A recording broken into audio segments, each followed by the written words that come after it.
বর্তমানে আমাদের বাংলাদেশে যে পরিবেশ চলতেছে, আপনারা একটু চিন্তা করে কম তো, এটা মুসলমানের পরিবেশ না হিন্দুর পরিবেশ?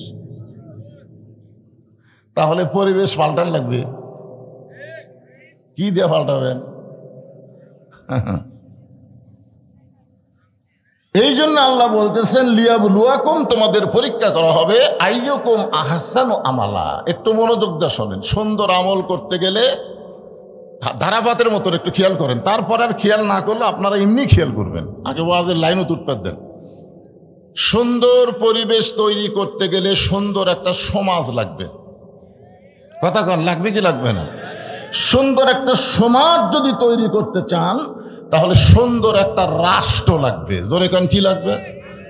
সুন্দর একটা রাষ্ট্র যদি তৈরি করতে চান তাহলে মানুষের তৈরি আইন দেওয়া হবে না, আল্লাহর কোরআন লাগবে। জোরে কন, কথা ঠিক কিনা? এখন আপনারা বলেন, এই কোরআন কি খালি ওয়াজের মধ্যেই সীমাবদ্ধ না সব জায়গায়? এ যে বললো না আল কোরআনের আলো, আপনারা বললেন ঘরে ঘরে জালো। শেষ পর্যন্ত যিনি শুরু করছেন তিনি বাধ্য হয়ে লাস্টে গেল সংসদে জালো। তো সংসদে জালো বললে একদল লোকের কলজাতে আবার আগুন ধরে, বুঝলেন? যে সংসদে কোরআন গেলে আমাদের খবর কি রে? এই জন্য আমরা অ্যাঙ্গেলে ডোজ দেব। আল কোরআনের আলো, আপনারা বলবেন সব জায়গায় জালো। সব জায়গার মধ্যে সংসদ আছে না নাই? আল কোরআনের আলো, এইবার বোঝা গেল। সব জায়গায় যদি কোরআন যায় তাহলে সংসদ কি বাদ থাকবি?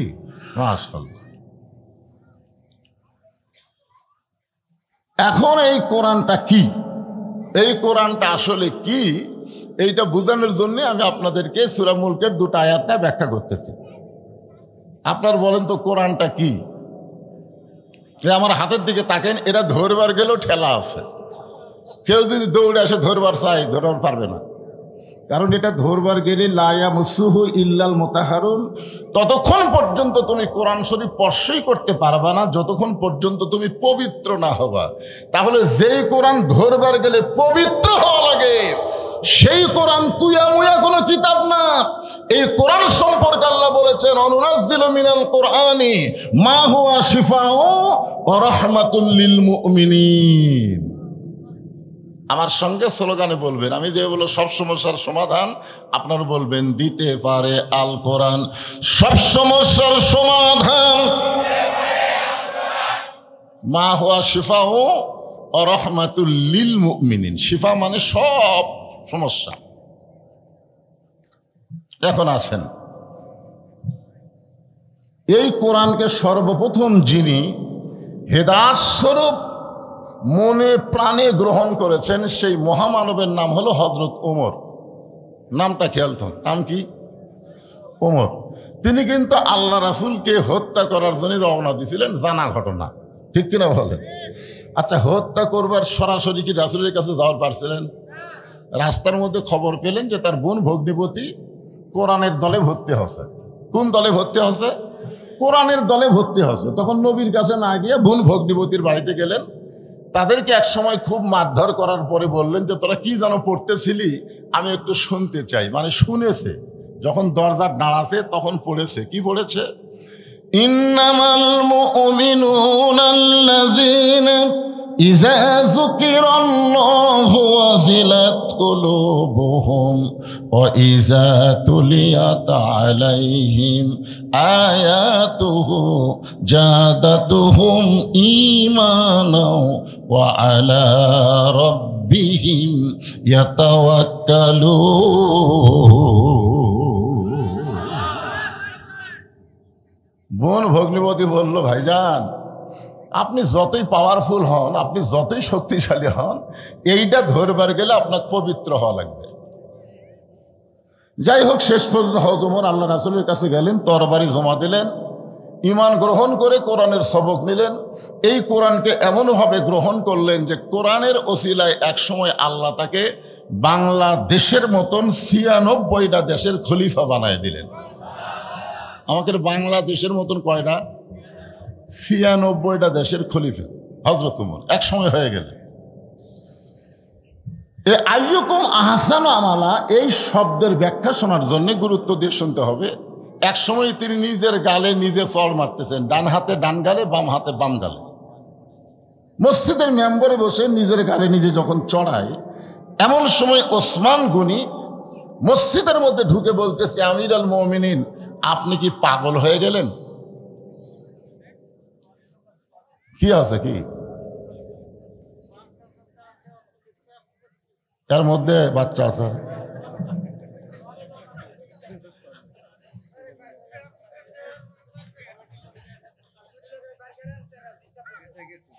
গেছে গেছে, বের হয়ে গেছে। ওসমান গনি বলতেছেন, আপনি কি পাগল হয়ে গেলেন? ওমর ফারুক বলতেছে, ওসমান, এই মসজিদের মেম্বরে বসে মিন শাররিল ওয়াসওয়াসিল খান্নাস, মিন শাররিল ওয়াসওয়াসিল খান্নাস, আমার খান্নাস ভিতরে একটা নফস আছে, আছে না নাই? আমাকে ধোকা দিচ্ছে। ওসমান গনি বললেন, কি ধোকা? বলে, আমার নফস বলতেছে আমি নাকি অর্ধ জাহানের খলিফা। তো ওসমান গনি বলতেছে, ঠিকই তো কইছে, বর্তমানে আপনি অর্ধ জাহানের খলিফা। উমর ফারুক বললেন, ওসমান, শুধু বর্তমানকে নিয়ে যারা চিন্তা করে এরা ভবিষ্যৎ ভুলে যায়। শেখ হাসিনা বর্তমানকে নিয়ে চিন্তা করে 41 সাল বলেছিল, কিন্তু 24 সালই যাওয়া লাগছে। জোরে কোন কথা ঠিক কি না? ভবিষ্যৎ কি হবি এই চিন্তা করে না, বর্তমান খালি কয় কি হনু রে, কি হনু রে। ওমর ফারুক বললেন, তুমি যে অবস্থানে থাকো না কেন, তুমি অতীতের কথা মনে করবে, ভবিষ্যতের চিন্তা করবে। আপনি অতীতে কি ছিলেন, ভবিষ্যতে আপনার কি হবে? বর্তমানে আপনি তো ভালোই আছেন, বর্তমানে ডক্টর ইউনূস আসার পর থেকে মোটামুটি ভালোই আছেন নাকি কন? কিন্তু ভবিষ্যৎ চিন্তা করছেন? হায় হায়। এখন কিছু কিছু লোক বলতেছে নির্বাচনের দরকারই নাই, ইউনূসই থাক। কারণ ভারত যে হারে বাংলাদেশকে আক্রমণ করার হুমকি দেয়, ইউনূস ছাড়া উপায় নাই। জোরে কোন কথা ঠিক না? কারণ ভারতকে বুড়ে আঙ্গুল দেখায় ইউনূস চিনত গেছে, চীন আবার এমন মাল মশলা দিছে, ভারতের মুদি গালত হাত দেশে পড়ছে। জোরে কোন কথা ঠিক না? কিন্তু অতীতে হাসিনার মতন একটা খারাপ শাসক ছিল, ভবিষ্যতে আমাদের খবর কি একটু চিন্তা করার দরকার আছে না নাই? জোরে কোন আছে না নাই? হ্যাঁ, খালি বর্তমান নিয়ে থাকলে হবে না তো ভাই যান। ওসমান গনি বললেন, আমির আল মুমিনিন, আপনার অতীতের খবর আমি শুনতে চাই, আপনি অতীতে কেমন ছিলেন? ওমর ফারুক বললেন, অতীতে আমি খালার বাড়িতে রাখালি করতাম, ছাগল নিয়ে মাঠে ময়দানে যাইতাম, সন্ধ্যার সময় যখন ফেরত আসতাম, খালা আমার ছাগলের পাল গুনে 2-4টা কম পড়ে গেছে, আমার কান ধরে বলতো, ওমর কয়টা নিয়ে গেছিলা, কয়টা ফেরত আনলে? আমি আবার দৌড় দিতাম, ওই পাহাড়ি এলাকায় খুঁজে খুঁজে ছাগলগুলো নিয়ে যখন খালারে জমা দিতাম, খালা মাথার চুল ধরে বলতো, ওমর যেই ভুল আজকে করেছো, এই ভুল যদি আগামীকাল করো, তোমার রাখালির চাকরি আমি ক্যান্সেল করে দিব। আমি তখন খালার পা ধরে বলতাম, খালা, এ রাখালির চাকরি ক্যান্সেল করে দিলে আমি থাকবো কোথায়, খাবো কি? যে ওমর একদিন রাখালির চাকরি রক্ষা করার জন্য খালার পা ধরে কেঁদেছে, আজকে সেই ওমরকে আল্লাহ অর্ধ পৃথিবীর খলিফা বানাইছে। এটা ওমরের যোগ্যতায় নয়, এটা কেবলমাত্র আল্লাহর কোরআনের ওসিলা। এখন আপনারা বলেন, এ কোরআনের পাওয়ার আছে না নাই? কিন্তু আমাদের বাংলাদেশে আবু জেহেল মার্কা যারা দল করে, তারা মানুষের আইনের মধ্যে পাওয়ার খোঁজে। মানুষের আইনে কোনো পাওয়ার নাই, সমস্ত পাওয়ার হচ্ছে আল্লাহর আইনে। জোরে কোন কথা ঠিক কিনা? আল্লাহর আইনের কেমন পাওয়ার? এই মাইকের সাউন্ড এরকম হয় কে বাবা? মাঝে মধ্যে জোরে হয়, ভম ভম করে, এরকম হয় কেন? আল্লাহর আইনের কেমন পাওয়ার একটু দেখবেন না? কি দেখার দরকার আছে না?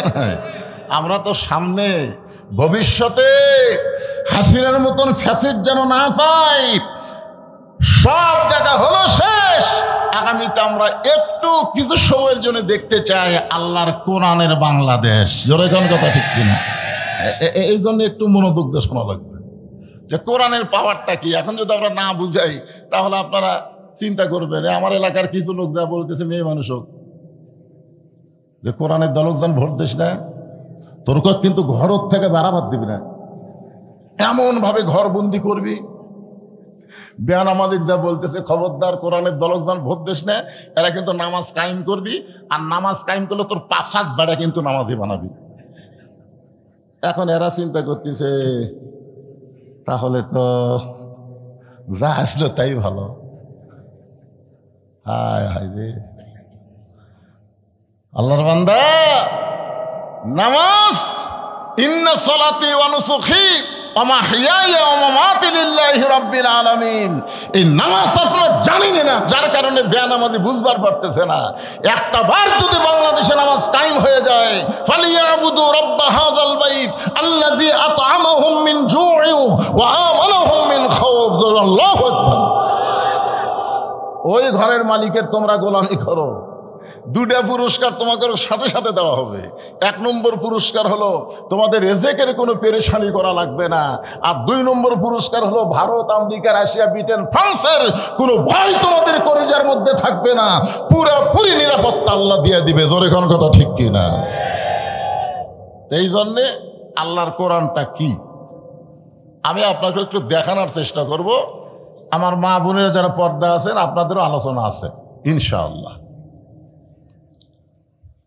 হযরত ওমর অর্ধ পৃথিবীর খলিফা হয়ে আছে, কোরআন তাকে আজকে অর্ধ জাহানের খলিফা বানায় দিছে। তার কোনো যোগ্যতা নাই, একটা রাখালি করতে পারতেছিল না। জোরে কোন কথা ঠিক কিনা? কয়টা ছাগল ঠিক মতো আনবার পারে না, তাই বাংলাদেশের মতন 96টা রাষ্ট্রের খলিফা হয়েছে শুধুমাত্র কিসের ওসিলায়? হ্যাঁ, এখন সেই কোরআনটা দেখতে কেমন আপনারা তো খালি শুনে যাচ্ছেন। 50 বছর সাইদি হুজুর কোরআন শুনেছে। জোরে কোন কথা ঠিক কিনা? এখনো বাংলাদেশের সব বক্তারা কোরআন শোনাইতেছে, কিন্তু আমরা তো কেউ দেখিনি। আগামীতে আমরা দেখার চেষ্টা করতেছি। জোরে কোন ঠিক কিনা? এই জন্য আমি আজকেই আপনাদেরকে একটু জানাবার চাচ্ছি কোরআনটা আসলে কি। হযরত ওমর ছদ্মবেশে মদিনার অলি গলি ঘুরতেছেন আল্লাহর কোরআন দেখার জন্যে। হঠাৎ হযরত ওমর দেখতে পায় বিস্তীর্ণ মরুভূমির মধ্যে একজন রাখাল উট আর দুম্বা চড়ায়।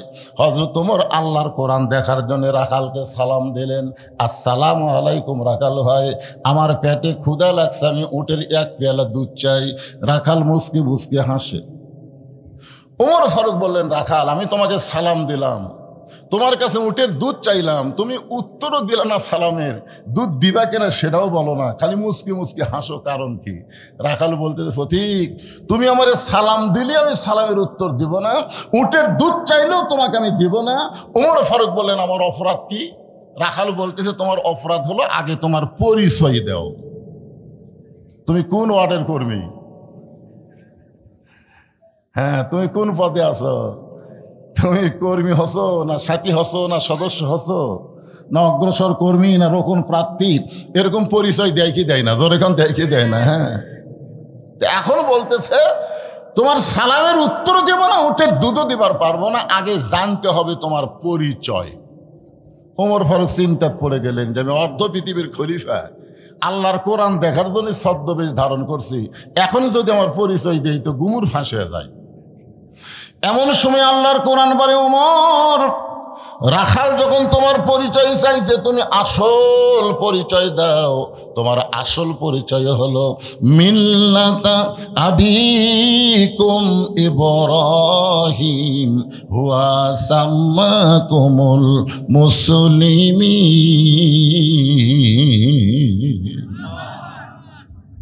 কি পরিচয়? আসল পরিচয় হলো তোমার জাতির পিতা ইব্রাহিম তোমার নাম রেখেছে মুসলমান। তাহলে আমরা এখানে যত মানুষ বসে আছি, আওয়ামী লীগ করেন, বিএনপি করেন, জাতীয় পার্টি করেন, জামাত করেন, তাবলিগ করেন, পীর মুরিদি করেন, আপনাদের আসল পরিচয় কি? আরো জোরে, জোরসে বলুন, জোর হলো না, আরো জোরে। মুসলমান মানে কি?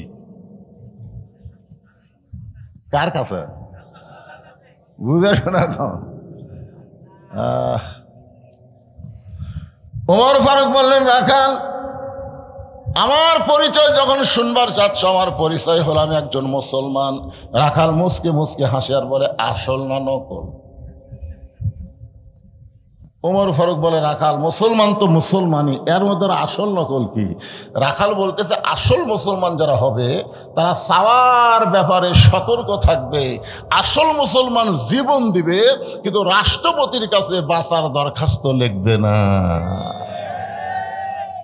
আসল মুসলমান দরকার হলে জীবন দিবে, কিন্তু বাতিলের সঙ্গে আপোষ করবে না। জোরে কোন কথা ঠিক? তুমি যদি আসল মুসলমান হও, তুমি দুধ চাইছো কার কাছে? ওমর ফারুক চমকে উঠছে। চমকে ওঠার কারণ হলো, আল্লাহর কোরআন যখন দুনিয়াতে চালু থাকবে, উমর যদি ভুল করে একটা রাখাল পর্যন্ত ভুল ধরবার পারবে। সুবহানাল্লাহ কর না খান। আজকে বাংলাদেশের কোনো জায়গায় আল্লাহর আইন চালু না থাকলে মসজিদে চালু আছে, আছে না নাই? আওয়ামী লীগ, বিএনপি, জাতীয় পার্টি, জামাত ইসলাম, 4 দলের মুসল্লি মসজিদে গেছে, কিন্তু ইমামের মায়ের অসুখ, ইমাম মা উঠলে হাসপাতালত গেছে। এখন 4 দলের মুসল্লিরা চিন্তা করতেছে, কে হুজুর যখন নাই কে ইমামতি করবে? তখন আওয়ামী লীগের যাই বলো নেতা, তাই জামাত ইসলামের এক নেতার কাছে বলতেছে, ভাই দেখতেছেন আজকে হুজুর নাই রে, সামনে কে যাবে? তো বলতেছে, ভাই আওয়ামী লীগ আছে, বিএনপি আছে, জাতীয় পার্টি আছে। তখন 3 দলই বলতেছে, আমরা মুসল্লি হবার পারি, তবে ইমাম হবার পারি না। খেলার নাম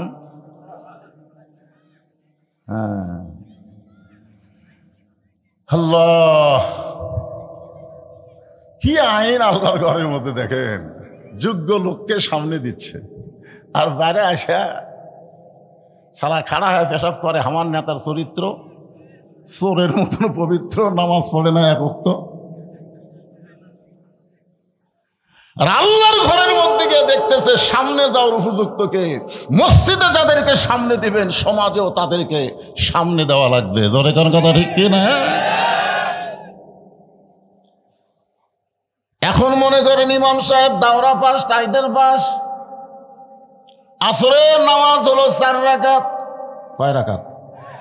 2 রাকাতে ইমাম বসেছে, আবার 3 রাকাতে বসে গেছে।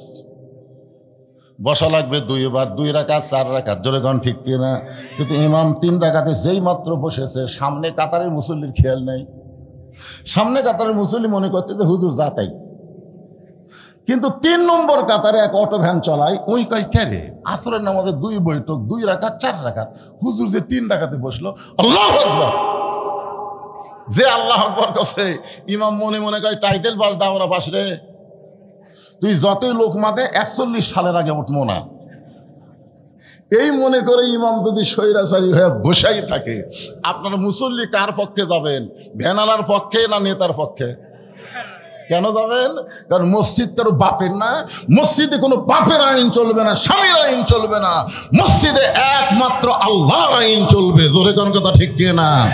আল্লাহ নবীর তরিকা মোতাবেক ইমামতি কর, সামনে থাক। তরিকা পাল্টাবো, তোক বাদ দিয়ে আমরা নতুন নেতা বানাবো। জোরে কোন কথা ঠিক না? মসজিদে আল্লাহর আইন চলবি আর সমাজে চলবি না, এটা কেমন মুনাফিকি? সব লোক মসজিদ আল্লাহ দিয়ে বাদ বাকি নিজের নামে রেকর্ড করে নিয়েছে। হুজুর দেখতেছেন ওটা হুজুর আমার, হুজুর ওই সাইড যাতে পুকুর দেখতেছেন ওটা আমার, ওই সামনে যে জমিগুলো দেখতেছেন ওটাও আমার। আশহাদু আল্লাহ ইলাহা ইল্লাল্লাহ, নামাজ আশহাদু আল্লাহ ইলাহা ইল্লাল্লাহ। আমার বলছে ও দেখতেছেন ওটাও আমার। আর এই সেটা আমার বাপ চাচা। এলাকার মধ্যে পাও দেওয়ার জায়গা কারো নাই। তো সবই যদি তোমাকে রাখে আল্লাহ, তখন বলতেছে আল্লাহটা দেখবারে গেলে 2 মিনিট হাঁটা লাগবে হুজুর। আল্লাহটা দেখবারে গেলে বলে 2 মিনিট হাঁটা লাগবে। 2 মিনিট হাঁটা মসজিদের কাছে যায়, বলতেছে হুজুর এখানে আল্লাহর কিছু ছিল না, আমার চাচা আল্লাহ 10 শতক দান করছে, আর আমরা সবাই মিলে আল্লাহকে একটা ঘর বানিয়ে দিছি হুজুর, এইটুকু আল্লাহর হুজুর। এই ফেরেশতাকায় আল্লাহ এই দেশের নাম কি? আল্লাহ বলে এটাই তো ফেরাউনের বাংলাদেশ। ছোট্ট হামাক দিছে, বেশি ওরা লিছে। আল্লাহর কোরআন যখন চালু হবে, মসজিদ যেমন আল্লাহর, গোটা বাংলাদেশ আল্লাহর হয়ে যাবে। জোরে কোন কথা ঠিক কি না কথা বলেন?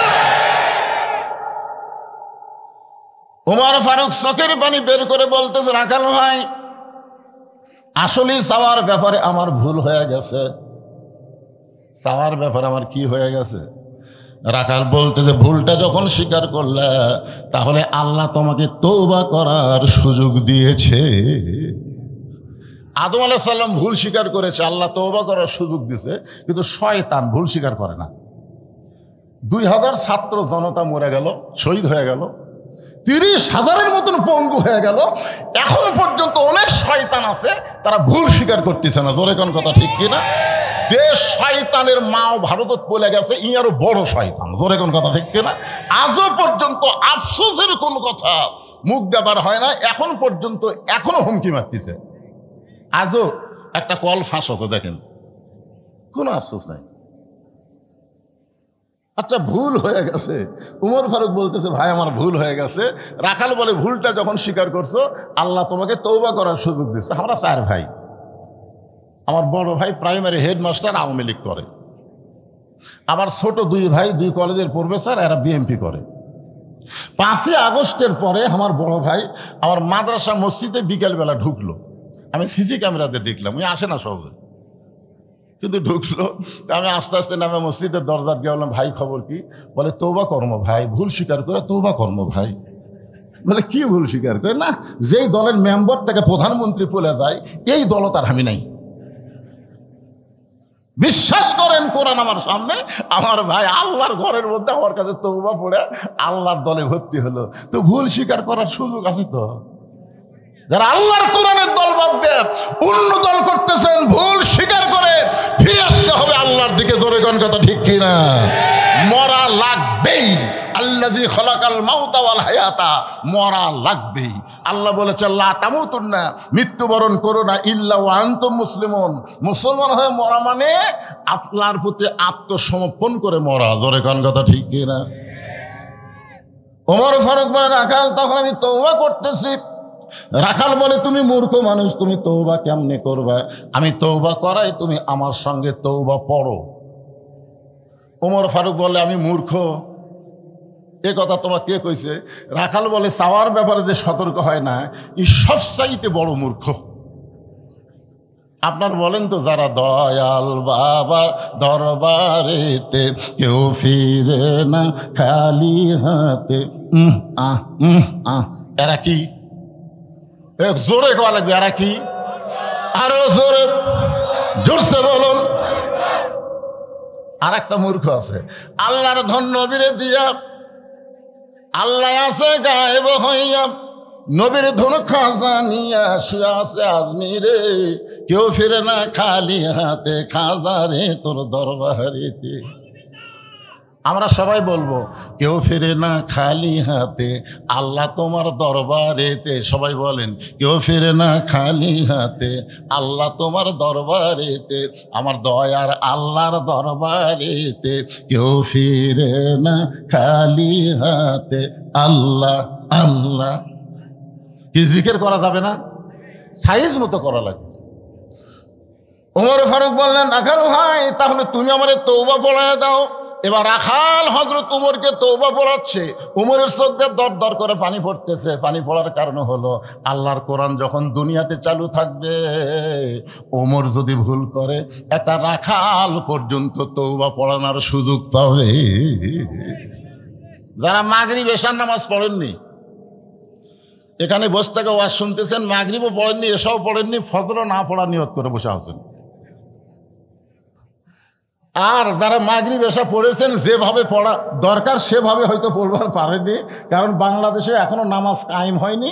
আমরা চোরের মতন পড়তেছি, বাপ পড়ে, বেটা পড়ে না, দাদা পড়ে, লাতি পড়ে না। জোরে কোন কথা ঠিক কি? একজনের নামাজ হচ্ছে না।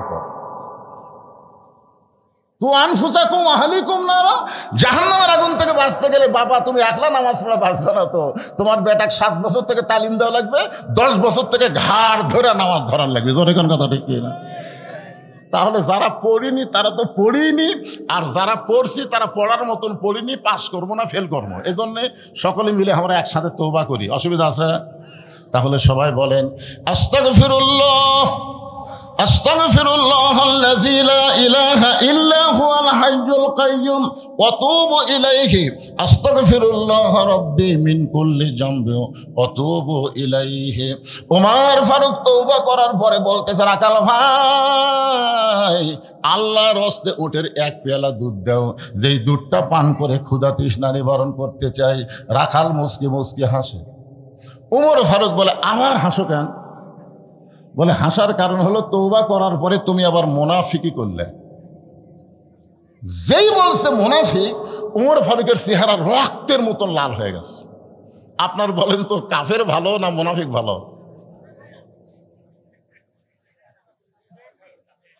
না দুটা খারাপ? ঠিকই আছে রে ভাই। আমি একজনকে বলেছিলাম আওয়ামী লীগ ভালো না বিএনপি ভালো? কি করবেন? আরে পাগলা, এই দুটার মধ্যে তো একটা ভালো আছে, আছে না? কথা না কেন? কাফের থাকবে জাহান্নামের উপরে আর মুনাফিক থাকবে জাহান্নামের তলে। কাফেররা যে পেশাব পায়খানা করবি, মুনাফিক তলে থেকে খাবি। সাহাবীরা বললেন হুজুর এই বদমাইশ মুনাফিক কোন দল থেকে বের হবে? আল্লাহ রাসূল বললেন মুসলমানের মধ্যে মুনাফিকের আবাদ হবে। তাহলে মুনাফিকের আবাদ আমাদের মধ্যেই। সামনে আসছে শুভ দিন, চিন্তা ভাবনা করে নিন। আমার ভোট আমি দিব, যাকে খুশি তাকে দিব, তা চলবি না। আমার ভোট আমি দিব দেখে শুনে বুঝে দেব। জোরে কোন কথা ঠিক না? ওমর ফারুক চেহারা রক্তের মতো লাল করে বলে রাখাল আমার মধ্যে মুনাফিকের কি দেখলাম? রাখাল বলতেছে লিমা তাকুলু মা লা তাফালুন, লিমা তাকুলু মা লা তাফালুন, তোমার মুখের সাথে মনের মিল নেই। ওমর ফারুক বললেন কেমনে? রাখাল বলতেছে তুমি সত্যি করে বলো তো আমি উটের মালিক। তুমি সত্যি করে বলো আমি উটের মালিক। আমি যদি উটের মালিক হইতাম তুমি আমাকে রাখাল বললে কেন? আর যখন আমাকে রাখাল বলছো তখন তোমার মন বলতেছে আমি উটের মালিক না। আর মালিক বাদ দিয়ে রাখালের কাছে আল্লাহর হস্তে চাইলেও রাখাল দিবার পারবি না। যার প্রমাণ আমি নিজে এক টেস্ট থেকে নামছি, ইতিমধ্যে এক লোক দৌড়ে এসে 100 টাকার চকচকা লোড দেখে হুজুর দোয়া করে। টাকা চকচকা দেখে লোভ হলো, পকেটে ছুঁয়ে বললাম কি দোয়া? হুজুর আমার বইয়ের ঘরে বাচ্চা চাইছে, আল্লাহ যেন একটা পুত্র দেয়। তখন আমি চোখ বন্ধ করে দেখলাম তোর বইয়ের পেটের বাচ্চা পুত্র করবো আমার দোয়া দিয়ে, আমারই 3টা বেটি। ওই তো আর জানে না, বুঝলেন? কিন্তু আমার তো চিন্তা করা লাগবে, কারণ প্রথম মেয়ে হওয়ার পরে আমার বউ কয়েছে ভালো করে দোয়া করবেন, আল্লাহ যেন এবার একটা পুত্র দেয়। আমি সেই দোয়া করছি প্রত্যেক নামাজে নামাজে, আল্লাহ একটা নেককার সন্তান দিও, আল্লাহ একটা ছেলে দিও, একটা মেয়ে দিছো আল্লাহ। আবার মেয়ে হলো। বহু বছর পরে আবার চান্স নিলাম ছেলের জন্য, আবার একটা মেয়ে দিছে। তা আমার দোয়া দিয়ে আমার বইয়ের ডাই পুত্র হয় না, তাহলে ওয়ারটা হবেই। ওই তো জানে না, আমি তো জানি। আমার খবর আমার দৌড় আমি জানি না। পকেট থেকে 200 টাকা বের করে দিলাম। হুজুর আমি তো টাকা চাইনি, হুজুর দোয়া চাইছি। পাগলা তুইও যাহামতাই। পরপর 3টা মেয়ের বাপ হয়েছে। সঙ্গে সঙ্গে লোকটা বলে হুজুর তাহলে আপনারটা আপনি নেন, আমারটা আমাক দেন। পরে যখন 100 টাকা দিলাম মারতেছে দৌড়। আমি বললাম কোথায় যাবি? বলে এমন হুজুরের কাছে যাব যার বেটা চাওয়াল আছে। আমি খপ করে হাত ধরে বললাম কোনো হুজুরের কাছে না, কোনো পীরের কাছে না, কোনো বাবার কাছে না। বাবার যদি চাও তাহলে মালিকের কাছে চাও। ইয়া কানা বুধু ও ইয়া কানাস্তাঈন। ইয়া আইয়ুহাল্লাযীনা আমানু ইসতাঈনু বিস-সাবরি ওয়াস-সালাহ ইন্নাল্লাহা মা'আস-সাবিরিন। ওমর ফারুক বলতেছে রাখাল তাহলে কি খবর? রাখাল বলতেছে কোনো দুঃসম্পদ না, এখান থেকে 10 মাইল দূরে মালিকের বাড়ি। তুমি মালিকের বাড়ি যাও, যা মালিককে বলো মালিক রাখাল উট দুম্বা চড়াই। তুমি মালিক যদি হুকুম দাও তাহলে রাখাল আল্লাহর হস্তে উটের 1 পেয়ালা দুধ দিবে। উমর ফারুক বলে রাখাল অত দূর কষ্ট করে মালিকের বাড়ি যাওয়ার দরকার নাই। ধরো তোমাকে আমি 2টা টাকা দিচ্ছি, এই 2 টাকার বিনিময়ে তুমি উটের 1 পেয়ালা দুধ দাও। রাখাল মুসকে মুসকে হাসার বলে পথিক তুমি হযরত উমরক চেনো? তুমি হযরত উমরকে চিনো? যদি উমরকে চিনতা এরকম বেসাইজা প্রস্তাব দিবার পারত না।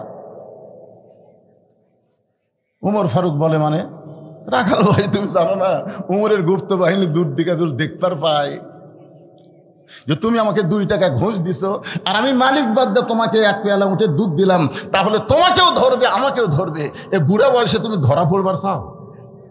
উমর ফারুক বলে, রাখাল ভাই তাহলে একটা কাজ করি, চলো আমরা 2 জন গুহার মধ্যে যাই, এই গুহার মধ্যে গিয়ে তোমাকে গোপনে 2 টাকা দেবো, তুমি গোপনে উঠে 1 পেয়ালা দুধ দিবে, উমরের গুপ্ত বাহিনীও দেখতে পাবে না, তোমার মালিকও জানতে পারবে না।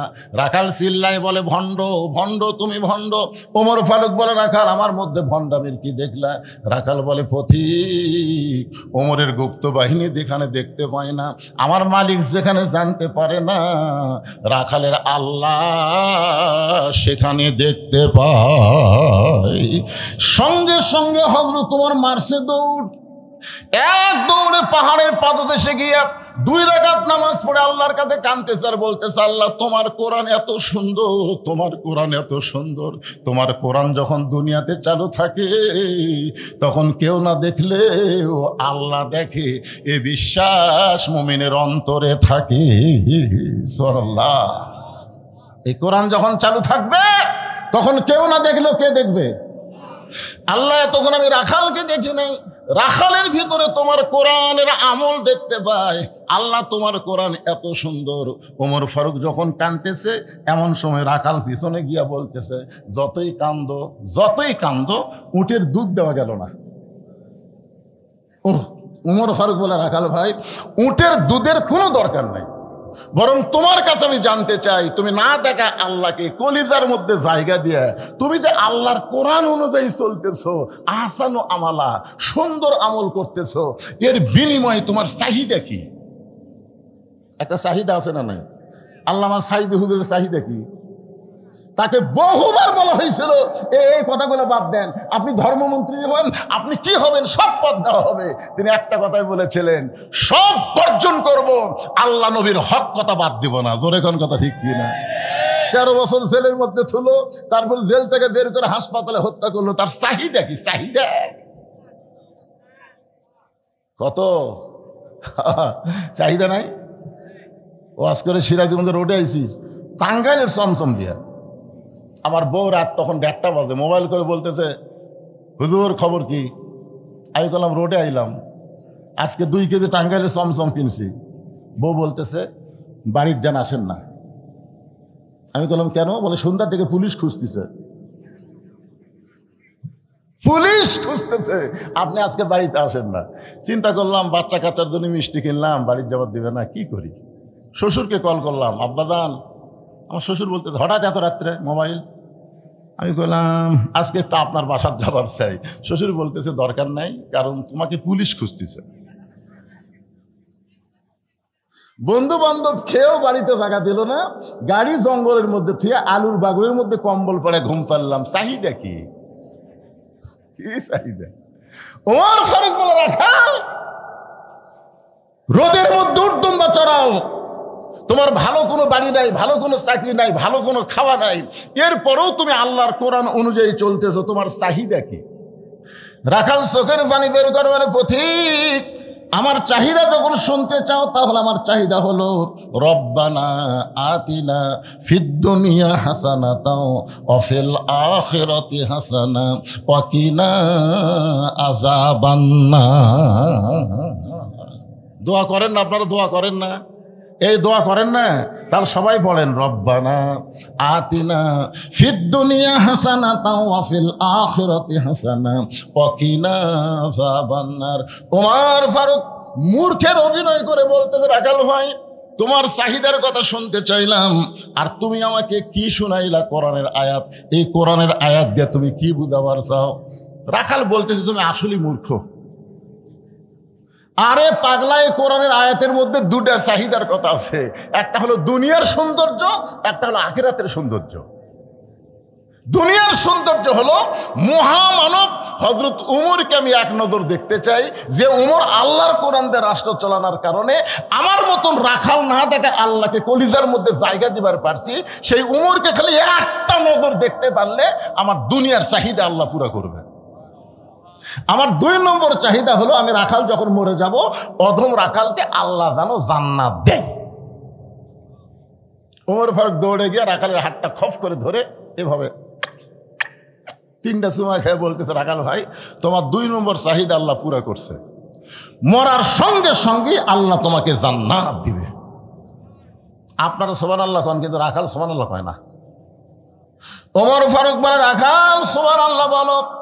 রাখাল সুবহানাল্লাহ বলে না, সঙ্গে সঙ্গে ওমর ফারুক আল্লাহর কোরআন তেলাওয়াত করতেছে, ইন্নাল্লাযীনা ক্বালু রাব্বুনাল্লাহু সুম্মা ইসতাকামু তাতানাজ্জালু আলাইহিমুল মালাইকা আল্লা তাখাফু ওয়া লা তাহজানু ওয়া আবশিরু বিল জান্নাতিল্লাতী কুনতুম তুআদুন। এরপরেও রাখাল মাটির দিকে তাকা থেকে সুবহানাল্লাহ কয় না। ওমর ফারুক বলে, কেন রাখালাই মরার সাথে সাথে আল্লাহ তোমাকে জান্নাত দিবে, সুবহানাল্লাহ কও না কেন? রাখাল বলতেছে, পথিক তুমি খুব চালাক, মরার পরে জান্নাত দিবে এই বাকি কথা সহজেই বলতেছো, কিন্তু হযরত উমরকে এক নজর দেখতে পাবো, এই লগত কথা বলতে তোমার কোন জাকাত বাজে?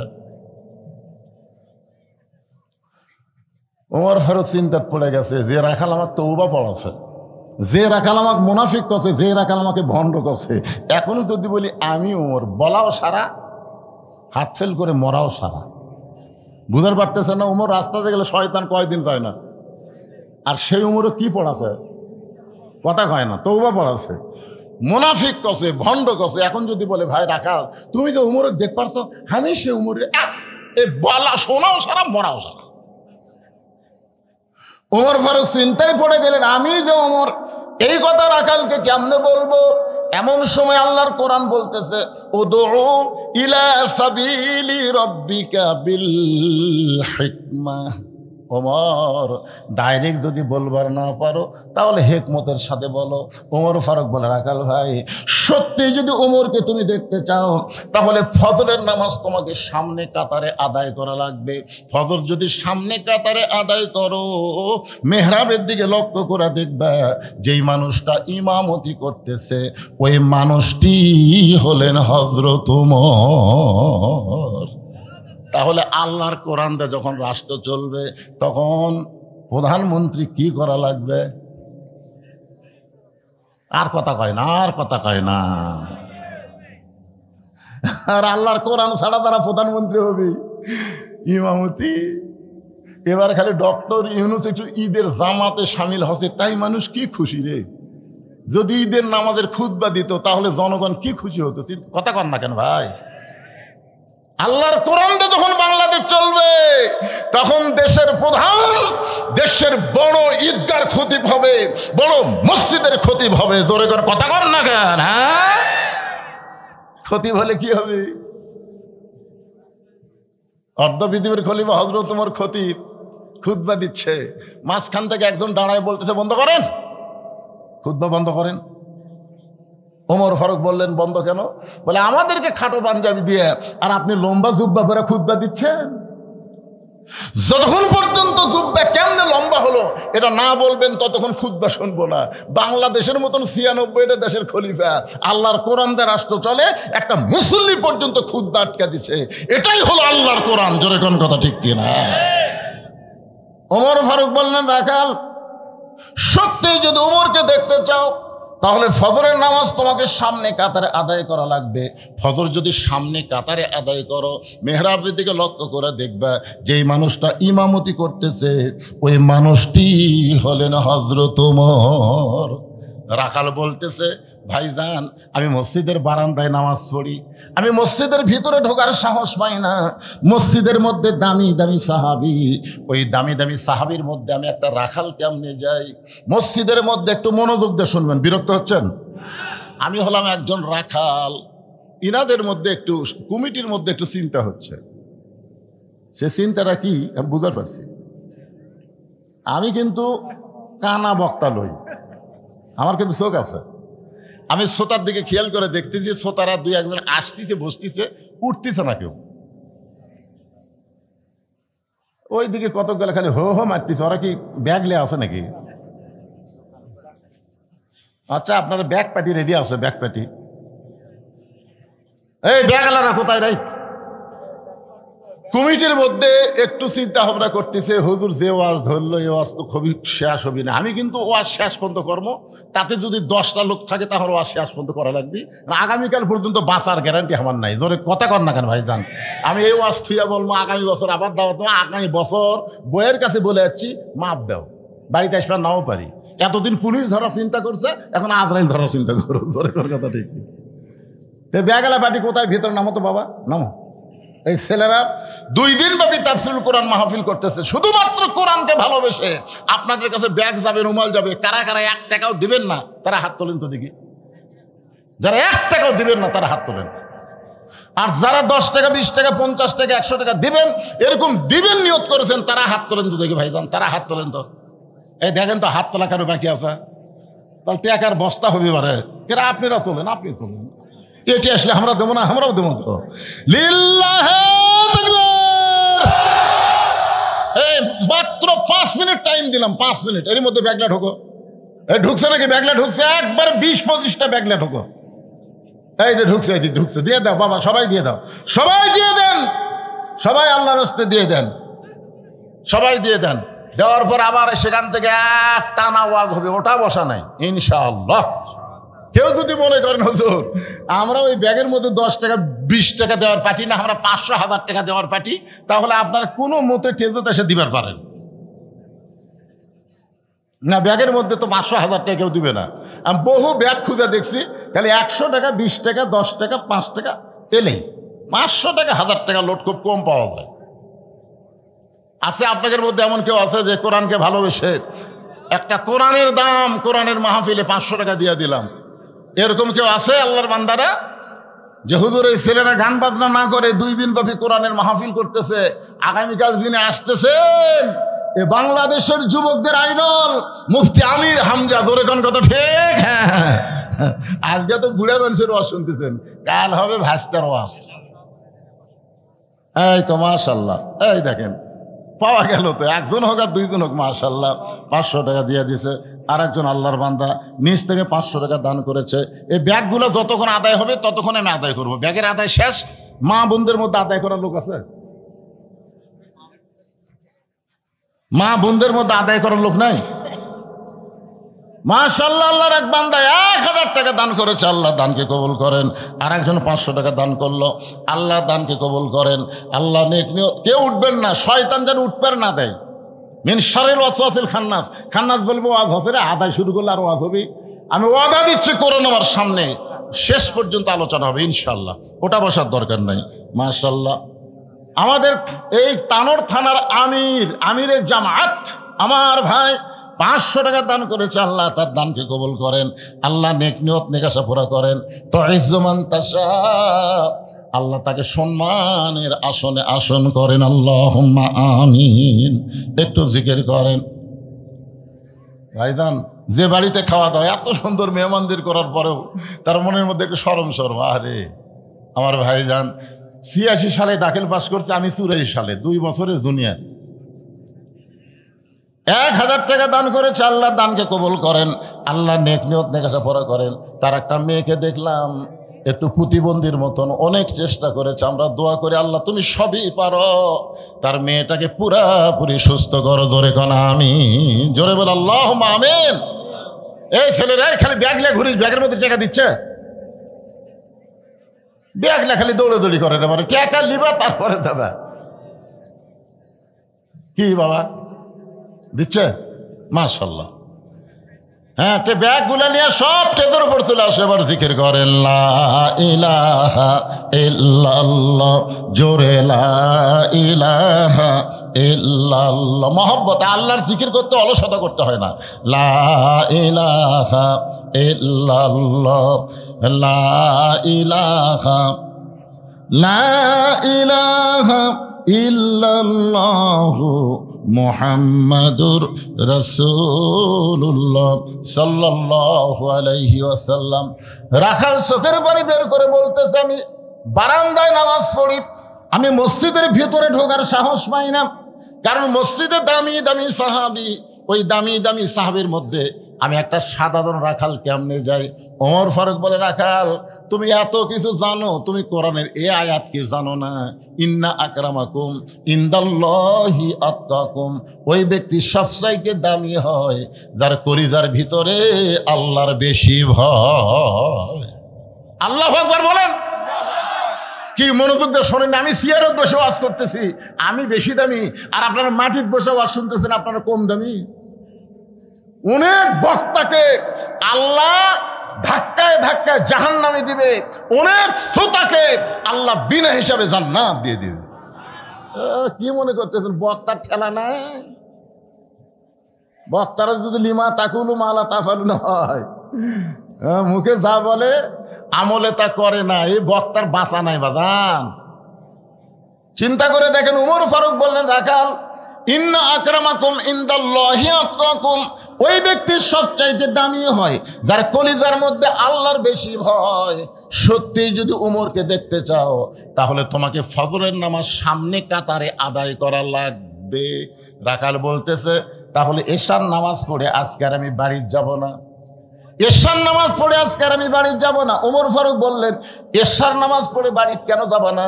রাখাল বলে, এশা পড়ে যদি বাড়ি যায় তাহলে ফজরের নামাজ সামনে ধরতে যদি কষ্ট হয়। ওমর ফারুক বলেন, রাখাল তুমি বলো তো 5 ওয়াক্ত নামাজের মধ্যে 3 ওয়াক্ত তাড়াতাড়ি, এই আঙ্গুলের দিকে তাকান, কয় ওয়াক্ত? আসর, মাগরিব, এশা। আপনি দেখেন তো আসরের কিছুক্ষণ পরে কি কথা কয় না? আসরের কে ছেলেবেলে নামাজ পড়ো না তোমরা? আসরের কিছুক্ষণ পরে কি? মাগরিবের কিছুক্ষণ পরে। 2 ওয়াক্ত নামাজ লম্বা কেন? এশা থেকে ফজর, ফজর থেকে জোহর লম্বা কেন? রাখাল বলতেছে, আমি তো জানি না ভাই। ওমর ফারুক তো বলবার পর, এই মূর্খ, এতক্ষণ আমাকে মূর্খ মূর্খ করলু। কিন্তু না, নেতা হলে, নেতা যারা হবে তারা রাগ চেক দেওয়া লাগবে ভাই। কর্মীর সাথে নেতার কথার মিল হলে চলবে না। আমাদের কতগুলো নেতা এত সন্ত্রাসী, যার যা আছে তাই লেবার হও। তোমরা কি হাতে চুরি পড়ে থাকো নাকি? এটা নেতা না ডাকাত রে? নেতা কারে কয় জানেন? ওমর ফারুক বললেন, রাখাল ফজর থেকে জোহর আর এশা থেকে ফজর এই 2 ওয়াক্ত লম্বা কেন? রাখাল বলতেছে, আমি জানি না। ওমর ফারুক বললেন, তাহলে শোনো, ফজর থেকে জোহর আল্লাহ লম্বা সময় দেওয়ার কারণ হলো এই সময়ের মধ্যে মানুষ চাকরি বাকরি করবে, ব্যবসা বাণিজ্য করবে, খেতে খামারে কাজ কাম করবে। এগুলো করতে গিয়ে তার দেহের যে ক্ষয় হবে, এশা থেকে ফজর আল্লাহ লম্বা সময় দিছে। এই লম্বা সময় যদি ঘুম পাড়ে, ওই ক্ষয়গুলো আল্লাহ ঘুমের মধ্যে পুরা করে দিবে। তুমি এশা থেকে ফজর ধরবার চাচ্ছা, যদি তোমার চোখে ঘুম ধরে, রাখাল বলতে ঘুম যদি ধরে মসজিদের মধ্যেই ঘুমিয়ে যাব। যেই বলছে মসজিদের মধ্যে ঘুমাবো, ওমর ফারুক চেহারা রক্তের মতো লাল করে, মসজিদের মধ্যে ঘুম পাড়ার দলিল দে। মসজিদের মধ্যে ঘুম পাড়ার দলিল থাকা লাগবে না?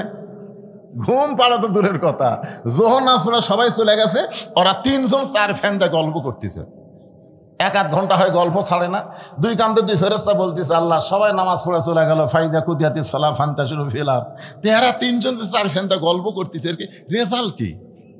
আল্লাহ বলতেছে, রেজাল্ট হলো ওই যে ফ্যান ঘুরতেছে, এই ফ্যান ঘোরার কারেন্টের বিল এই 3 জন যদি আলাদাভাবে পরিশোধ না করে, এরা জান্নাত যাওয়ার পারবি না। কারণ মসজিদের বাপের ঘর না, যে ইচ্ছা মতো ফ্যান ঘুরাবি। তোরে কোন কথা ঠিক কথা কন না? আগে ছোটবেলা দেখছি কাঁচা পেঁয়াজ খাইয়া, রসুন খাই কেউ মসজিদ ঢুকলে মুরব্বীর তা কুনের ঘুতে পারছে, তোর মুখ পেঁয়াজ গন্ধায়। ফেরেশতারা দুর্গন্ধ সহ্য করতে পারে না। কাঁচা পেঁয়াজ রসুন খাই মসজিদে ঢোকেনি, আর এখন মসজিদের মধ্যে পেঁয়াজ কাটতেছে, কুচকুচ কুচকুচ কাটতেছে। কে ভাই পেঁয়াজ কাটতেছে? মুড়ি মাখমো হুজুর, মুড়ি মাখমো। মসজিদ তোর বাপের রান্নাঘর বানাছো? হ্যাঁ, আল্লাহর ঘর মসজিদের গুরুত্ব আছে না নাই? এখন আছে না নাই? ওমর ফারুক বললেন, রাখাল আজানের গুরুত্ব দিও।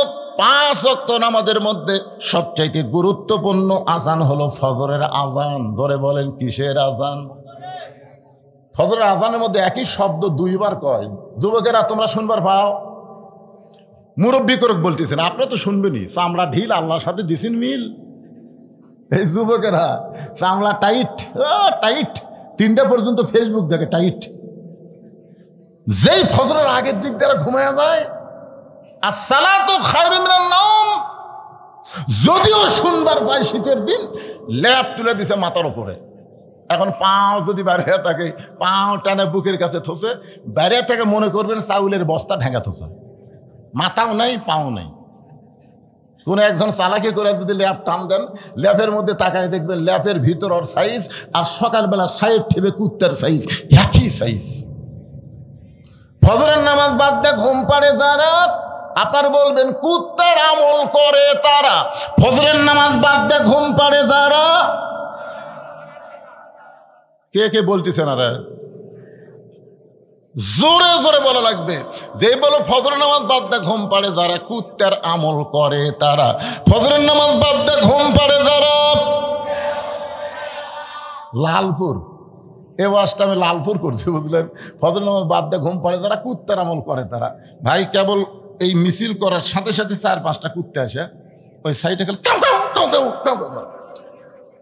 যেরকম মুয়াজ্জিন আযান দিলে কতগুলো কুত্তে কাম কাম করে না। আমি চিন্তা করলাম, কে রে, কি ভুল করলাম, কুত্তা কাম কাম করে।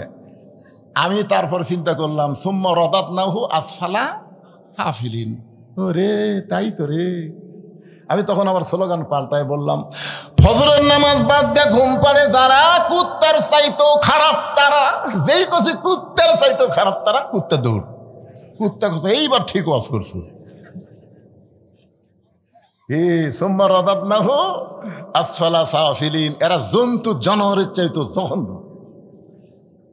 এই ফজর নামাজ কেউ যদি বাড়ি পড়ে, তার মধ্যেও মুনাফিকি থাকবে। জোরে কোন কথা ঠিক কিনা?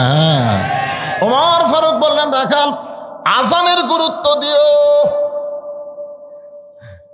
এতদিন রাখাল নামাজ পড়ছে বারান্দায়, কিন্তু আজকে নামাজ পড়বে সামনে কাতারে। যেই মাত্র মুয়াজ্জিন আজান দিয়েছে, রাখাল খুব জোরে সোরে মসজিদের বারান্দায় এসে বলতেছে, ও বারান্দা, আজকের মতো আমাকে মাফ করে দে, শুধু দেখার জন্য আমি ভিতরে ঢুকতেছি, আজকের জন্য আমাকে মাফ করে দে।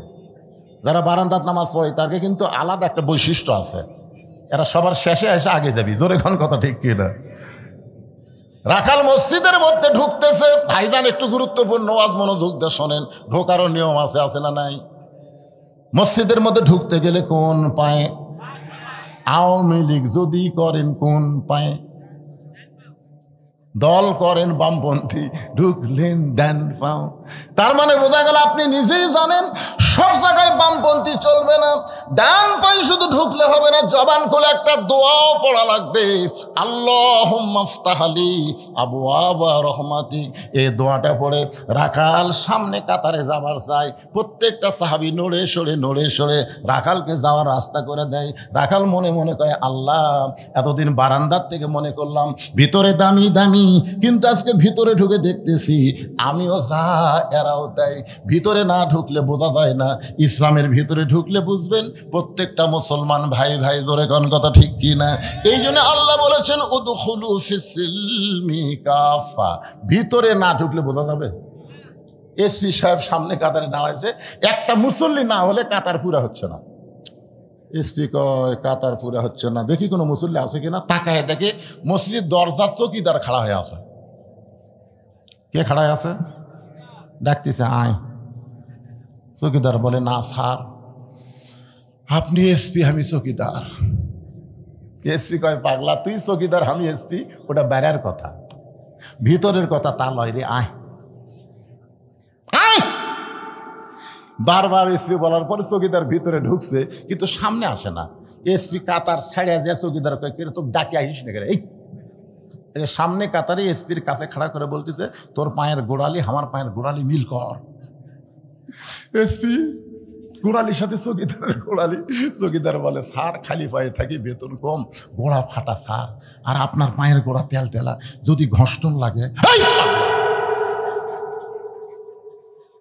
তুই আর আমি ভাই ভাই, গোড়ালি ফাঁক করার কোনো যোগ্যতা নাই। চৌকিদার মনে মনে কয়, আল্লাহ রে, ভিতরে এত শান্তি, এটা তো বাইরে থেকে বোঝা যাবে না।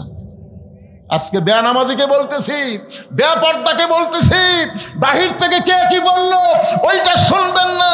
ইসলামের ভিতরে, কোরআনের ভিতরে চলে আসেন, মহা শান্তি আল্লাহ দান করবে। জোরে কোন কথা ঠিক কিনা? কে কি বলে সেটা শুনবেন না, ভিতরে কি শান্তি। চকিদার আমি দুই ভাই, সুবহানাল্লাহ কবেন না? রাখাল যাইতে যাইতে একেবারে সামনে কাতারে মেহরাব বরাবর। উমর ফারুককে দেখতে যেন সহজ হয়, এজন্য মেহরাব বরাবর প্রথম কাতারে দাঁড়ায় রাখাল 2 রাকাত সুন্নত নামাজ পড়েছে। মসজিদের মধ্যে ঢুকে ফজরের আগে 2 রাকাত সুন্নত আছে না নাই? আপনার পড়েন? 2 রাকাত সুন্নত নামাজ পড়ে রাখাল চুপটি করে বসে গেছে। এমন সময় এক মুসল্লি মসজিদের মধ্যে ঢুকে দেখে জায়গা নেই। এমন সময় এক মসজিদের মধ্যে ঢুকে দেখে জায়গা নেই। কিরে আমার জায়গাতে কে বসলো রে? মানুষ নামাজ পড়ে কোথায়? বারান্দাত। আজকে সে এমন জায়গায় বসিছে, ওই জায়গাতে একটা সাহাবী বসতো। সাহাবীর নাম হলো ওসমান গনি। জরেকার নাম কি? ওসমান গনি বলতেছে আমার জায়গাত। আপনারা বলেন তো, ইমামের জায়গা নির্দিষ্ট আছে, মুসল্লির কোনো জায়গা নির্দিষ্ট আছে? তাহলে ওসমান গনি কেমনে বলে যে আমার জায়গা? বলার পিছনে কারণ হলো আল্লাহ রাসূল বলেছেন, হাদিসটা খেয়াল করে শুনবে। আল্লাহ রাসূল বলেছেন, আমি যখন ইমামতি করব, আমি বরাবর যিনি পিছনে দাঁড়াবে তার নাম আবু বক্কর। আবু বক্কর যখন ইমামতি করবে, আবু বক্কর বরাবর যিনি পিছনে দাঁড়াবে তার নাম হলো ওমর। ওমর যখন ইমামতি করবে, ওমর বরাবর পিছনে যিনি দাঁড়াবে তার নাম হলো ওসমান। ওসমান যখন ইমামতি করবে, ওসমান বরাবর পিছনে যিনি দাঁড়াবে তার নাম হলো আলী। আলী যখন ইমামতি করবে, আলী বরাবর পিছনে শব্দ উল্লেখ করে রাসূল আর কারো নাম বলেন না। সমস্ত সাহাবীরা বলেন, ইয়া রাসূলুল্লাহ, হযরত আলী যখন ইমামতি করবে, আলী বরাবর পিছনে কে দাঁড়াবে? রাসূল বললেন, মা ইয়ানতিকু আনিল হাওয়া ইন হুয়া ইল্লা ওয়াহয়ুহা। আমি নবী ততক্ষণ পর্যন্ত বলতে পারি না যতক্ষণ পর্যন্ত আল্লাহ বলার হুকুম না দেয়। এই আলী পর্যন্তই হলো খোলাফায়ে রাশেদিন। তাহলে ওমর ফারুক যখন ইমামতি করবে, ওমর ফারুক বরাবর কে দাঁড়াবে? ওসমান গনি। কিন্তু দেখে জায়গা দখল। আল হায়াউন ওসমান, ওসমান গনি সরম বেশি, নরমও বেশি। মনে করছে আমার জায়গায় বসিছে থাক। কাছে আসে দেখে রাখালের পাশে ফাঁকা জায়গা। ওই ফাঁকা জায়গায় 2 রাকাত সুন্নত পড়ে রাখালের দিকে 3 বার তাকাছে, 3 বার। কোনো দিনও দেখেনি, আজকে প্রথম দেখতেছে, বুঝলেন না? সরাসরি দেখবার পারতেছে না, বুঝলেন না? রাখাল কিন্তু তাকে আছে, কে একবার দেখলো।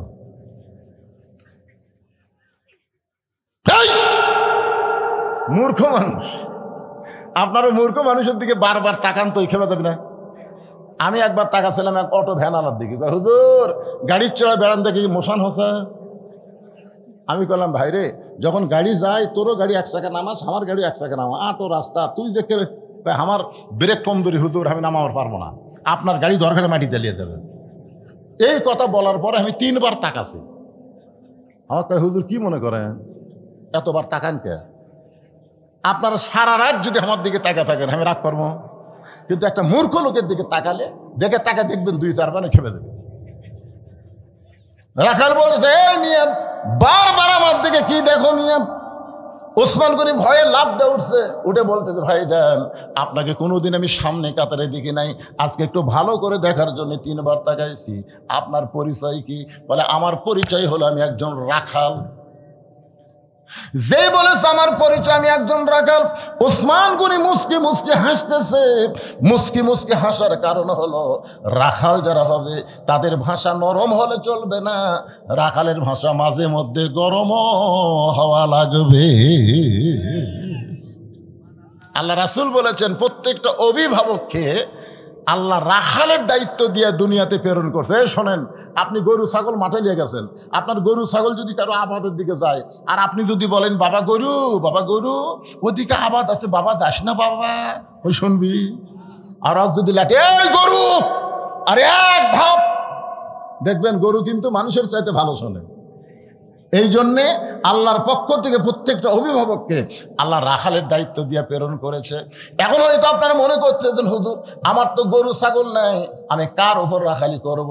আপনি চোখ বন্ধ করে দেখেন, আছে। চোখ বন্ধ করে বিবেকের আয়না দিয়ে তাকায় দেখেন, আছে। আপনার বাড়িতে 42 বছরের একটা গাভী আছে। চোখ বন্ধ করে দেখেন, 42 বছরের একটা গাভী আছে। এখন ভাইয়ের ডার কত বয়সের আমি জানি না, আমার ডার মুরব্বী কি বুঝতে পারতেছে না, রাগ করে বসে আছে। 42 বছরের একটা গাভী আছে, 22 বছরের একটা আড়িয়া আছে, 17 বছরের একটা বকনা আছে। গাভী হচ্ছে বউ, আড়িয়া হচ্ছে বেটা, বকনা হচ্ছে মেয়ে। আপনার বলেন তো, এই তিনটার উপর আপনার রাখালি করার দায়িত্ব আছে না নাই? তা আপনি যে এশার নামাজ পড়ে বাড়ি গেলেন, আপনি সামনে কাতারে এশার নামাজ পড়লেন, পড়ে বাড়ি যাচ্ছেন, আর মনে মনে চিন্তা করতেছেন আমার ম্যাডাম এখন এশার নামাজ পড়তেছে, আমি মসজিদে পড়লাম, আমার বাড়িয়ালি এশার নামাজ যায় নামাজে পড়তেছে বাড়িতে। এই নিয়ত করে বাড়ি ঢুকে দেখেন আপনার ঘরের মধ্যে হরি হরি হরি হরি লো লো লো লো লো হরি হরি হরি লো লো লো লো। কেন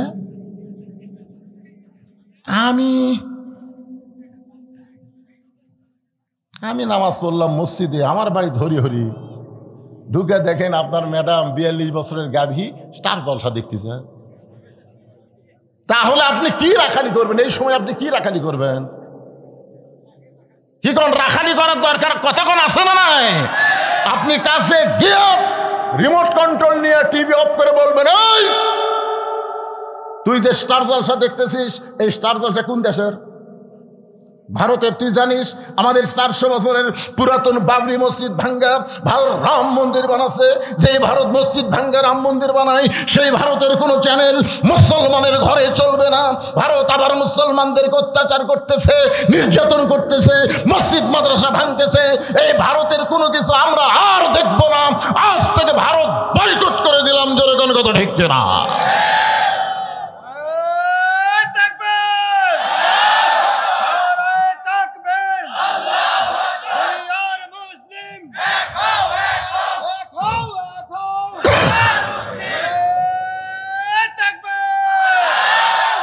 আপনার বউকে যদি আপনি বাবরি মসজিদের কাহিনীটা ঠিক মতো শোনার পারেন, বিশ্বাস করেন মেয়ে মানুষের মন খুবই নরম, উনি আর জীবনে ভারতের চ্যানেল দেখতে না।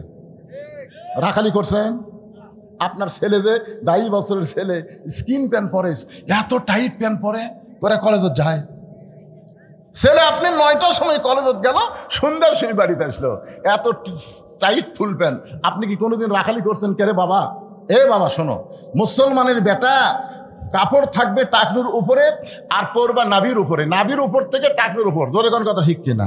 আর এত টাইট ফুল প্যান্ট পরছো, এই ফুল প্যান্ট পরে তুমি কি 9টার থেকে সন্ধ্যা পর্যন্ত পেশাব করনি? এটা রাখালি করতেছে। লোকমান তার ছেলের সাথে রাখালি করছে। এই জন্য আল্লাহ কোরআন একটা সূরাই দিয়েছে লোকমান। পিতা হয়ে আপনি বলতেছেন, আচ্ছা ঠিক আছে বাবা, তুমি এই ফুল প্যান্ট পরে পেশাব কেমনি করলে? সুন্দর করে বলবেন, আব্বু আমি তো এটা পরে বসতে পারিনি। তো কেমনি করলে? খাড়া হয়ে করছে। আব্বু তো খাড়া হয়ে পেশাব করলে? কয়বার করছে? সকাল থেকে সন্ধ্যা পর্যন্ত 3 বার করছি। তার 3 বার পেশাব করে পানি উলিছি, টয়লেট লিছি। বাপ বলতেছে, পাগলা, পেশাব করে দাঁড়ায় পেশাব করে পানি লিয়ে তুমি মনে করছো পেশাব শেষ, এই মনে করে চেন টানছো, তারপরে কমপক্ষে 3 ফোঁটা পেশাব তোমার কাপড় পড়ছে। কারণ দাঁড়ায় পেশাব করলে পেশাব পুরোপুরি নিংড়ে না। কথা কন ঠিক কিনা? তো 3 ফোঁটা, 3 বার 3 থেকে 9 ফোঁটা, তো 9 ফোঁটা পেশাব যে তোমার ফুল প্যান্টের আন্ডার প্যান্টে পড়লো, ওই পেশাব শুকা যায় কি হলো? ওই পেশাব শুকে যায়, ওটি আবার জীবাণু হলো। এই জীবাণু দিয়ে তোমার ওই পেশাবের ছিদ্রতে ভিতরে ঢুকলো। কিছুদিন পরে তোমার যৌবন শক্তি নষ্ট হবে, আগা মোটা গোড়া চিকন হবি, তোমার সাথে কেউ বিয়ে দিবি? হাসতেছেন তাই? ইন্ডিয়ান হারবাল খাবে? আপনার ছেলেকে 22 বছরের ছেলেকে আপনি এইভাবে সুন্দর করে রাখালি করে বুঝাই দিবেন। মুসলমানের সন্তানকে 7 বছর থেকে তালিম দেওয়া লাগবে, 10 বছর থেকে নামাজ ধরার লাগবে। যদি নামাজ ধরাবার পারেন, ও আর টাইট ফুল প্যান্ট কোনোদিন পরবে না। জোরে কোন কথা ঠিক কিনা? এখন 17 বছরের বকনা মানে আপনার মেয়ে। আপনার মেয়েকে আপনি মুসলমান হিসাবে কি তৈরি করবেন? ফাতেমা তৈরি করবেন না পরিমণি তৈরি করবেন? বাবা হিসাবে আপনার দায়িত্ব গ্রহণ করা দরকার। যদি আপনি ফাতেমা তৈরি করেন, আল্লাহ রাসূল বলেছেন সাইদাতুন নিসাই আহলুল জান্নাহ ফাতেমাতুজ জোহরা, আমার ফাতেমা জান্নাতি নারীদের নেত্রী হবে।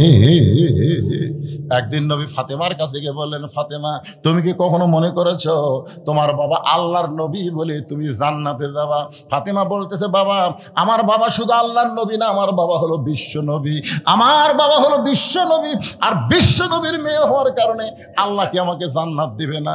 রাসূল হাত ধরে বললেন, ফাতেমা নবীর মেয়ে হওয়ার কারণে তুমি জান্নাতে যাবার পারবা না। জান্নাতে যদি যাবার চাও তাহলে জান্নাতের আমল করে তোমাকে জান্নাতে যেতে হবে। ফাতেমা বললেন, বাবা মেয়েদের জন্য জান্নাতের আমল কি বাবা? রাসূল বললেন, মাত্র 4টা আমল করবা। 1 নম্বর হলো নামাজ, 2 নম্বর রমজান মাসে রোজা, 3 নম্বর সতীত্বের হেফাজত পর্দা করা, আর 4 নম্বর স্বামীর কথা মতো চলা। এই 4টি আমলের মধ্যে পর্দাটা হলো সবচাইতে গুরুত্বপূর্ণ আমল ফাতেমা। এই পর্দার মধ্যে যদি থাকতে পারো, বাকি 3টা আমল আল্লাহ তোমার জন্য সহজ করে দিবে। আমার মা বোনেরা যারা পর্দার অন্তর আছেন গো মা, কেউ যদি আপনাদের বলে কোরআনের দল ক্ষমতাত গেলে পর্দার মধ্যে রাখতে হবে, আল্লাহ কোরআনে বলেছেন অকরনা ফি বুয়ুতিকুন্না ওয়ালা তাবাররাজনা তাবাররুজাল জাহিলিয়াতিল উলা। যে মেয়েরা পর্দার মধ্যে থাকবে ওই মেয়েদের আকাঙ্ক্ষা আল্লাহ দূর করে দেয়। ওই মনের মধ্যে পর্দায় থাকলে শান্তি হয়, যেই জিনিসটা হাতে পাবে 10কে আল্লাহ 100 বরকত বানায়া দেবে। ধরে কারণ সুবহানাল্লাহ। ওই মেয়েটা পরপুরুষের ওপর কোনোদিন লালায়িত হবে না, পরকীয়া প্রেম চলবে না, স্বামী স্ত্রীর মধ্যে আলাদা জান্নাতে একটা মহব্বত হবে। হুন্না লিবাসুল লাকুম ওয়া আনতুম লিবাসুল লাহুন্না। স্বামী হলো বিবির পোশাক, বিবি হলো স্বামীর পোশাক। পুরুষের দরকার তার বউকে পর্দায় রাখা, আর মেয়ের দরকার সবসময় পর্দার মধ্যে থাকা। এই পর্দার মধ্যে যদি মা থাকতে পারেন, ফাতেমার সঙ্গে আল্লাহ জান্নাত দেবে। গভীর রাত্রে ফাতেমাকে হযরত আলী কবর দেওয়ার পরে আল্লাহকে বলতেছে, আল্লাহ এই ফাতেমার পর্দা কবুল করে নাও। এই দোয়া করার পরে তাকায় দেখে সামনে কয়েকটা পুরাতন কবর দেখা যায়। এই মাত্র ফাতেমার নতুন কবর দেখতে পাই না। হযরত আলী জান্নাতুল বাকি দৌড়ায় বলে, ফাতেমার কবর, ফাতেমার কবর। কে যেন বলতে চালি রে, ফাতেমা পর্দা নিশি, আমি আল্লাহ জোহরা ডিগ্রি দিয়া ফাতেমার কবরটাকে কিয়ামত পর্যন্ত পর্দা করে দিয়েছি। ওসমান গনি বললেন, ভাইজান আপনাকে কোনোদিন দেখিনি তো, এই জন্যই 3 বার দেখছি ভাই।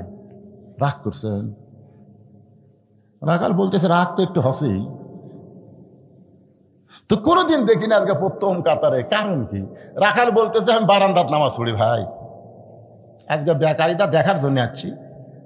আজকে দেখা হয়ে গেলে এই কষ্ট করে আমি আর এই জায়গাতে আসবো না, কারণ বারান্দাত নামাজ পড়ার মধ্যে যে মজা আছে সামনে কাতারও ছেড়ে নেই।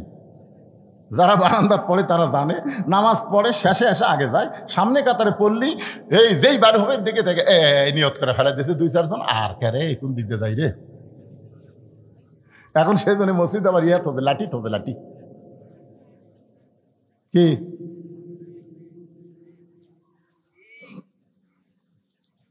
তো এখন আজকের দিনে খালি সামনে কাতারে পড়তেছি, দেখা হলে আমি চলে যাব, দেখা হলি। ওসমান গনি বলতেছে, আপনার দেখা হবে তার গ্যারান্টি কি? রাখাল বলতেছে, আমার চোখের পাওয়ার ভালো আছে, আমি দেখতে পাবো। ওসমান গনি বলে, রাখাল ভাই আজ কয়েক বছর হলে সামনে কাতারে নামাজ পড়তেছি, এখন পর্যন্ত আমার দেখা হয় নাই। রাখালকে কি করলে? ওসমান গনি বলতেছে, কয়েক বছর হলে সামনে কাতারে নামাজ পড়তেছি, এখন পর্যন্ত আমার দেখা হয়নি। রাখালকে আমার দিকে তাকাও তো দেখি, তাকাও। ওসমান গনি ধরে তাকাচ্ছে, চোখের মনি তো ঠিকই আছে রে, তো দেখা হয় না কেন? রাখাল দেখতে চায় হযরত ওমরকে, আর ওসমান গনি দেখতে চায় নামাজের মালিক আল্লাহকে। আল্লাহ রাসূল বলেছেন, বুখারী শরীফের কিতাবুল ইহসার হাদিসটা পড়েন, আনতা আবুদুল্লাহ কাআন্নাকা তারাহু ফাইন লাম তাকুন তারাহু ফাইন্নাহু ইয়ারাকা। কোন আল্লাহর বান্দা যখন ইবাদতের মধ্যে শামিল হবে, ইবাদতের মালিক আল্লাহকে দেখতে পাবে। আল্লাহ যদি দেখা সম্ভব না হয়, আল্লাহ তাকে দেখতেছে, এই বিশ্বাস তার কলিজার মধ্যে আসবে। ওসমান গনি মনের মধ্যে বড় আশা, যাকে সেজদা দিলাম তার কুদরতি পায়ে যেন একটাবার সেজদা দিবার পারি, এই দৃশ্য যেন আল্লাহ আমাকে দেখায়। এই চিন্তায় সামনে কাতারে নামাজ পড়ে। ওসমান গনি বলে, ভাই কয়েক বছর হলে সামনে কাতারে নামাজ পড়ি, এখন পর্যন্ত আমার দেখা হয় নাই। রাখাল বলতেছে, কান্দা লাগবি না। কান্দা লাগবি কারা? তুমি আমার হাত ধরো, রাখাল ওসমান গনি বলতেছে তুমি আমার হাত ধরো, আমি নিজেও দেখবো, তোমাকেও দেখায় দেব। এবার ওসমান গনি খফ করে হাত ধরে বলতেছি, ইয়া আইয়ুহাল্লাযীনা আমানু তাকুল্লাহা ওয়া কুনু মা'আস সাদিকিন। ঈমানদারেরা, আল্লাহর ভয় যদি ভিতরে রাখতে চাও তাহলে সত্যবাদীদের তোমরা সাথী হও। আপনারা বলেন তো, সত্যবাদীর সাথী হওয়া বলতে কি বোঝাচ্ছে? ইন্নাল্লাহা ইয়ামুরুকুম আন তুআদ্দুল আমানাতি ইলা আহলিহা ওয়া ইযা হাকামতুম বাইনান নাস আন তাহকুমু বিল আদল। আল্লাহু আকবার, জোরে বলেন আল্লাহু আকবার। সত্যবাদীর সাথী হওয়া মানে কি? আপনারা বলেন তো, বর্তমানে বাংলাদেশে মানুষের কথা যারা বলে তারাই সত্য কথা বলে, না যারা কোরআন নিয়ে কথা বলে তারা সত্য কথা বলে? তাহলে কোরআন নিয়ে যারা কথা বলে, কোরআন নিয়ে যারা রাজনীতি করে, কোরআন নিয়ে যারা রাজত্ব চালাবার চায়, তাদের সাথী হওয়ার কথাই এই আয়াতের মধ্যে আল্লাহ পরোক্ষভাবে বলতেছে। জোরে কোন কথা ঠিক না? বুঝতে পারছেন? ওসমান গনি রাখালের হাতটা ধরে মনে মনে বলতেছে, আল্লাহ নিজের যোগ্যতায় আমি কোনোদিন দেখতে পাই নাই, আজকে এমন একজন লোক পাইছি সে নিজেও দেখবে এবং আমাকেও দেখায় দিবে। ওসমান গনি বড় আশা নিয়ে রাখালের হাতটা ধরে বসে আছে। কিছুক্ষণ পর নামাজের সময় হয়েছে। নামাজ মানে জামাতের সময়। যেই জামাতের সময় হয়েছে, মুয়াজ্জিন আকামত দেওয়া শুরু করছে। আকামত আপনারা বোঝেন না? আকামত বোঝেন আকামত? আচ্ছা, মুয়াজ্জিন যখন আকামত দেয় তখন বসে থাকার কোনো সুযোগ আছে? চেয়ারত যারা বসে থাকে এরা,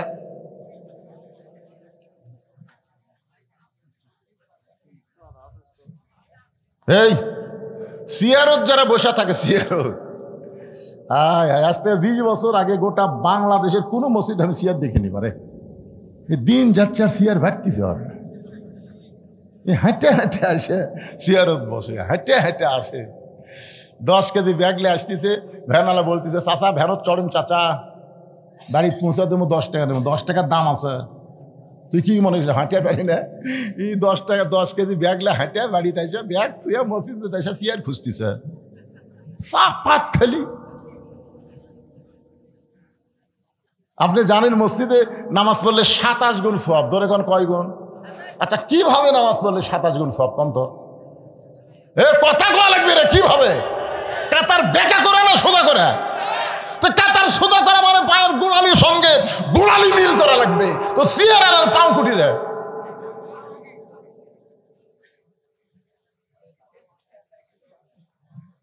সামনে একজন ফাঁকা দিয়ে পিছনে যতই কাতার করেন সামনে কাতার মাকরু হয়ে যাবি। এই জন্য চেয়ারত যাই বসছে, ওই জন্য হেঁটে এসে চেয়ারত বসে, তার মানে খাড়া হওয়ার পাওয়ার আর আছে। নামাজের ভিতরে বাইরে 13টা ফরজ, তার মধ্যে একটা ফরজ হলো দাঁড়িয়ে নামাজ পড়া। জোরে কোন কথা ঠিক? কথা কর না কেন ভাই, কথা কর না কেন? 4 জন মুসল্লি ওই চেয়ারে 4 পাও কান্দত নেবে সহ, যাই চেয়ারত বসে থাকি। 4 জন মুসল্লি 4 পাও কান্দত দিয়ে আস্তে করে বারান্দার থুয়ে আসবেন। ওখানে থুয়ে এসে বলবেন, লা ইউকাল্লিফুল্লাহু নাফসান ইল্লা উসাহা। আল্লাহ বলেছেন যার কষ্ট হবে এমন কিছু আল্লাহ চাপাই দেয়নি। 60 বছর চাকরি করলে সরকার যদি তাকে পেনশন দিবার পারে, 60 বছর করছে, বুড়া বয়সের চাকরি করে পারবি না রে, চোখের পাওয়ার নাই, হাতের পাওয়ার নাই, মাজা ধরে গেছে, এখন বসে থেকে পেনশন দেই। তো জুয়ান বয়সে যারা জামাতের সঙ্গে নামাজ পড়ছে, বুড়া বয়সে যদি পড়বার নাও পারে, যেখানেই পড়ুক আল্লাহ সোয়াবের পেনশন দিয়ে দিবি। ধরে কর কথা কর না কেন? সরকারের চাইতে আল্লাহর কি দয়া কম নাকি? সমস্ত ইবাদতের মধ্যে নামাজ হলো সরকারি চাকরির মতো ইবাদত। আপনি রোজা যদি না করেন আপনি কাফের হবেন না, হজ যদি না করেন আপনি কাফের হবেন না, যাকাত যদি না দেন আপনি কাফের হবেন না। মান তারাকাস সালাতা মুতাম্মিদান ফাকাত কাফারা। এক ওয়াক্ত নামাজ বাদ দিলেই কাফের। লা সালাতা লা ঈমানা, যার নামাজ নাই তার ঈমান নাই। যখন আসলো ছেলে তখন টাইট, ওই একদিনও মসজিদে আসেনি। বুড়া বয়সে এখন চামড়া ঢিল আছে, আল্লাহর সাথে মিল দিয়ে চেয়ারত বসছে। ইয়ে আর কি আল্লাহ পছন্দ করবে না? কুমু লিল্লাহি কানিতিন। দাঁড়াও, আল্লাহর আনুগত্য নিয়ে দাঁড়াও। যদি চেয়ারে আপনি রুকু সিজদা করবার না পারেন, আপনি দাঁড়িয়ে নামাজ শুরু করেন, দাঁড়িয়ে নামাজ শুরু করেন। যদি রুকু সেজদা করবার না পারেন তখন আপনি চেয়ারে বসেন, আবার যখন ইমাম দাঁড়াবে তখন আবার আপনি দাঁড়ান। যদি নিচে বসবার না পারেন অন্তত দাঁড়িয়ে নামাজ শুরু করা লাগবে। জোরে কোন কথা ঠিক কি না? আমার কথা কি বুঝবার পারলেন ভাইজান? কয় দিনের নামাজ পড়তেছেন?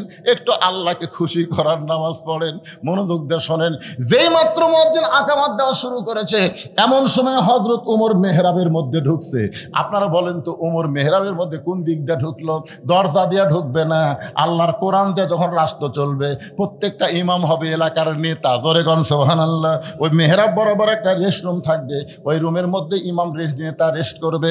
যেই মাত্র আকামত দিয়েছে একটা ছোট্ট দরজা দিয়া হযরত ওমর মেহরাবের মধ্যে ঢুকেছে। যেই মেহরাবের মধ্যে ঢুকেছে ওসমান গনি রাখালের হাতটা ধরে আছে, আর রাখাল খালি